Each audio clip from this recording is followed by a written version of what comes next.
Ito, may unbox ako sa inyo. Ang seller is Lex PH. Nabili ko siya ng 645 pesos only. Charger siya ng baterya ng kotse o kaya motorsiklo. Buksan na natin. Ayan, nakita nyo, meron siyang bubble wrap. Maingat din. May bubble wrap. Ayan, kaya lang ang problema, sa ibabaw lang yung bubble wrap. Dapat nakaikot. Sa ibabaw lang, o paano yung sa ilalim. Okay, labas na natin. Ayan, nabili ko siya sa Lazada. Wala nang laman. Ngayon, ayan yung mga nakasulat dun sa kahon niya. Ayan. Ayan yung itsura ng kahon. Ayan yung nakasulat sa harap. Ayan yung hindi mo ma-pronounce na ano ba? Ang updated version. Intelligent battery charger. O ayan, 12 volts intelligent charger. Voltage detection, temperature detection, over voltage protection, multiple protection, pulse to repair, tsaka auto stop. Yan ang mga features niya. Yan, dami. Sa side naman, yan ang mga nakasulat to. The matters needing attention, ha? Purchase, please select the same polarity consistent socket, charger.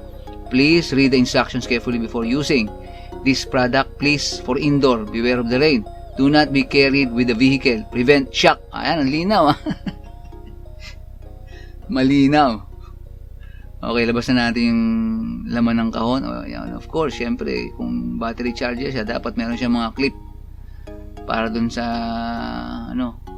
positive negative na terminal ng battery. Ayan. O, yung niya, yung mga clip niya, nakakabit na dun sa body. Pati itong AC power cord niya nakakabit din. Hindi sila detachable. Tapos ito na yung itsura ng product.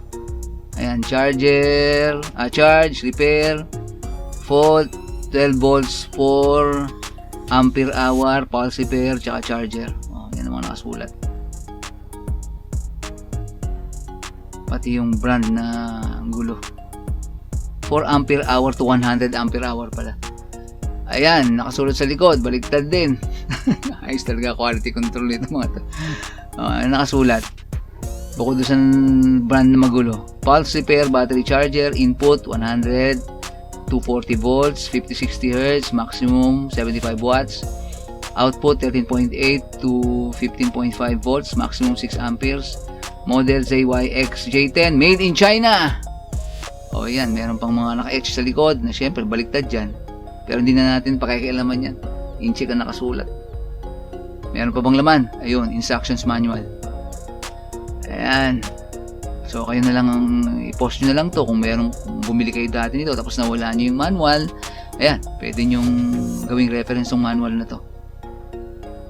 Liit ng manual. Liit na nakasulat. Kailangan nyo ng salamin. So yun lang naman. Pakikita ko sa inyo kung paano to gumagana sa mga susunod na video ko. Thanks for watching, guys. Bye.